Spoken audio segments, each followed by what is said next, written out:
Greetings, my name is Ma'at, and I'm the founder of Relationship First Aid, which is a spiritual based personal development program where I focus on spiritual laws and principles to assist people in resolving the challenges that they have within themselves, relationships with other people, because everything is a relationship. A relationship means how you relate to something or someone else. And so you have a relationship with everything in life, relationship with yourself, with other people, with money, with God, family members, how you relate to your body, how you relate to nature. So everything that you have any interaction with is your relationship with it. And so what I do is I assist people in looking at those relationships, more specifically the relationship with themselves, because at the end of the day, the the only thing that matters is how you relate to something or someone. And so that's really what I focus my energies on when I share the spiritual laws with people. But today I wanted to focus on living your truth, your authentic truth, some people like to say, or your passion. In the line of work that I do, one of the main factors that I find is that most people are not happy in their lives. Actually, they're miserable in their lives. They're working at a job they hate. Some people are in relationships that they don't want to be in. They're in toxic relationships.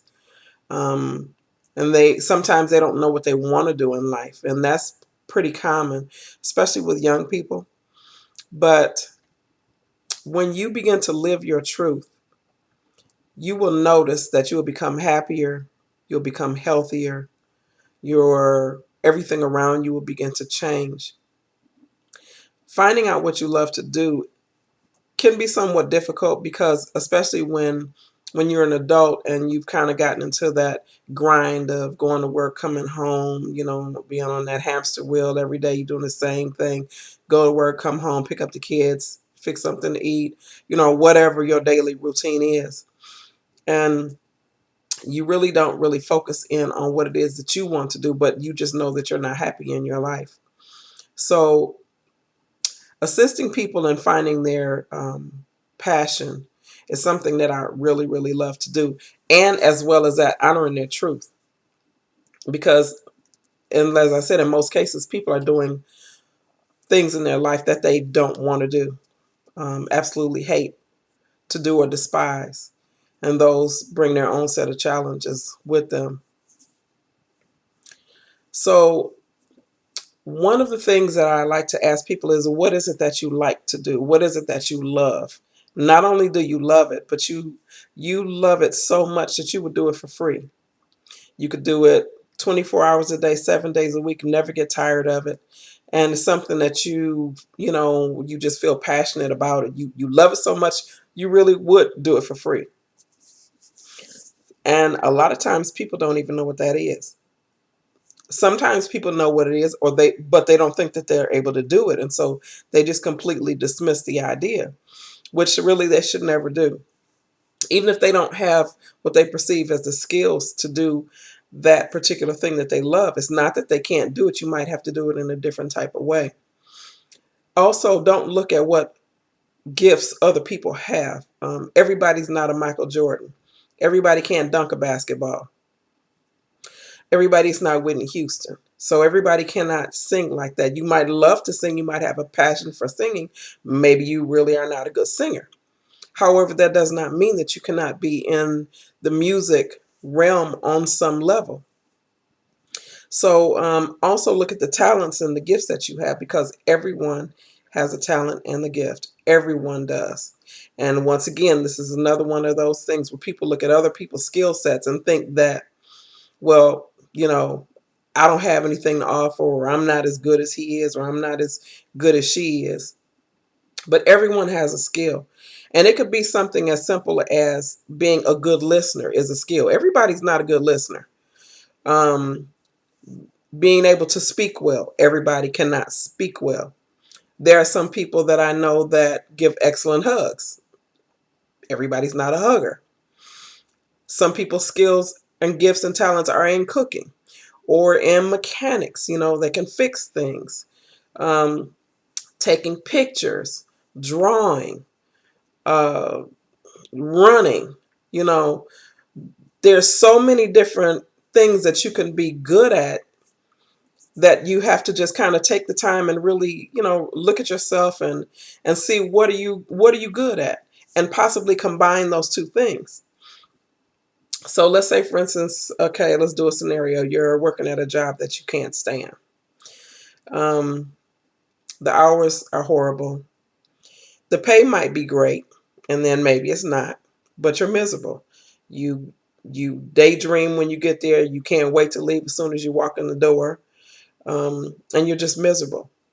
But let's say, for instance, you love children. You're passionate about children, and you'd like to do something with children. You might not have the capacity to maybe open up a daycare, or the education to open up a daycare, the degrees that you would need, or the finances that you might need to do something like that. But you have a passion for children. And let's also say that you're really good at computers. And how about you're good at photography? So, what about if you mix those three things together and you photograph pictures of children, maybe something unique, children in play? Um, it could be something, kind of a theme of can we all just get along type of thing. Or children play freely. They don't pay attention to anything. They just have fun wherever it is that they are. There's a lot of pictures out now, which I think are absolutely adorable, or the things that children get into. Every child has one of those situations where they pour flour all over their head or smear makeup all over their face. So they've all done something like that. So gathering pictures like that, or taking pictures like that, or very unique baby poses. So there's all types of things that you can do in the genre of photography with children, and use your computer skills to create a website to feature children. And then you can maybe develop a photo book of it. And then the parents will have their own photo shoot of their child. That's a way of making some income. So that's just a very slight example, but there's many things that you can do to blend your particular skill set. And then if you don't know what it is, just, kind of think about it. What is it that maybe you always get exposed to? Or you could be a good problem solver. Some people are good organizers. Some people are horrible at organization. And that's why they have these businesses now where they organize your closets and that type of thing. Some people need help typing, like you're an excellent typist. Well, there's lawyers' offices and different people that need typing done that they don't have that skill. So there's many things that you can do, and then use them to not only be an additional supplement financially, but you're beginning to live your passion. You're beginning to do what you love. Play around with certain things and see if that's something that you really could imagine yourself doing. Some people like to do hair. There's all different types of hair designs. And once again, let's say you like to do hair and you like to take pictures and you like computers. So you can do these exotic designs or something specific and different that makes you stand out from the crowd from everyone else, and you can create a website about it. So there's all types of things that you can do. You can also assist other organizations and groups. So begin to think about what you love to do. You love to do it so much you could do it for free. um, as I said, some people like to fix things. They're excellent at fixing things. So someone needs your skill set. Just begin to search out those types of people that are open to the skill sets that you have. So there's many, many things that you can do, but take some time and try and find out and discover what that thing is, and then start to pursue that thing. Be around the people who do what you like to do.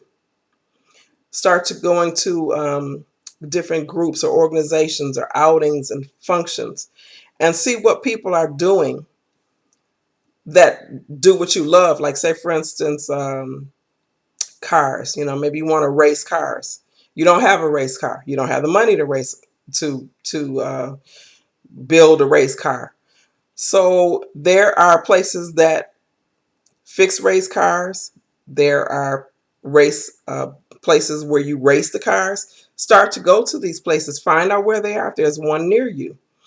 If you know if there's not one near you, then save up some money to go to a place that does that type of thing and be around those people. Go on the internet and find groups and organizations that race cars, that fix cars, that do engines and paint. There's all kind of ways that you can go about discovering what you like to do. And then maybe merge that with something else. And as I said, it might turn out to be a business of yours one day. You never know. Worst case scenario, if you end up working at a business, doing what you love to do, then once again, you still achieved your goal. So it's still all good.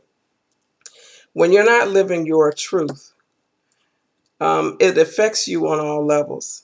Not only are you not happy, it can affect you physically as well. So you can start to have challenges with your blood pressure, with your heart, with your feet or your knees, or gaining weight, not having any energy, not having any drive, depression, and the list goes on and on and on.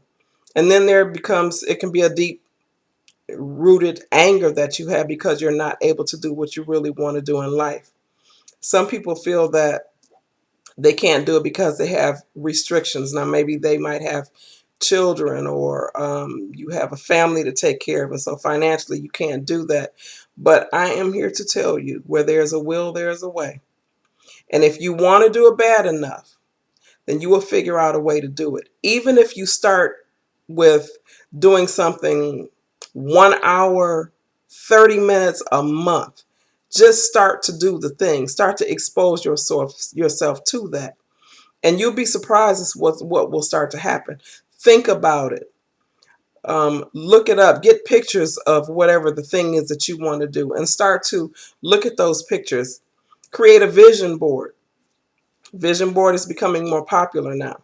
And so what you do is you take images of that thing that you like, and you put it on maybe a poster board, or um, in a book, like a journal, and glue the pictures in there and write, the types of things that you want. My dream job, and have pictures of it with smiling faces, or pictures of you smiling, and my dream job around it. So, and also look online on the internet, and there's a lot of examples of vision boards and how you can create a vision board for your passion. Sometimes you really tried and you just really don't know what it is you love to do. I'm a firm believer in prayer and meditation. Be still and meditate about it and see what comes. Pray about it and see what you hear. And you'll be surprised the way the messages might come to you. You might have people start saying certain things to you, like uh,